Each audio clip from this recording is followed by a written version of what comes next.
आम आदमी पार्टी की रहनुमा आतिशी ने कहा कि फीस में इजाफे से मुताल्लिक बिल पर आवाम की राय लेना जरूरी है। उन्होंने बताया कि वो प्राइवेट स्कूलों में पढ़ने वाले बच्चों के वालिदैन से मिली है जो इस ऑर्डिनेंस के खिलाफ हैं। वालिदैन चाहते हैं कि उन्हें बिल पर अपनी तजावीज़ देने का मौका मिले। आम आदमी पार्टी का मुतालबा है कि हुकूमत फौरी तौर पर असेंबली का खुसूसी इजलास बुलाए। इस इजलास में फीस इजाफा बिल को पेश किया जाए। बाद अज़ा इस बिल को सिलेक्ट कमेटी के सुपुर्द किया जाए। सिलेक्ट कमेटी अवाम से मशवरे लेकर बिल में बेहतरी लाए। बिल में इस्लाहात के बाद ही इसे नाफिज किया जाना चाहिए।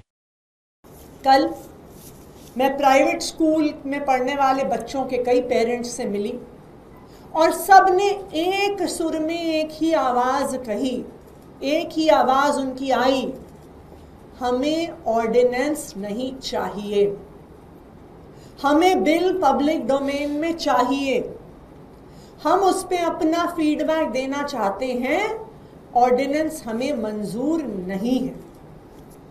तो आज आम आदमी पार्टी विधायक दल की तरफ से मैं भारतीय जनता पार्टी की दिल्ली सरकार से ये मांग करती हूं कि आप दिल्ली विधानसभा का स्पेशल सेशन बुलाइए।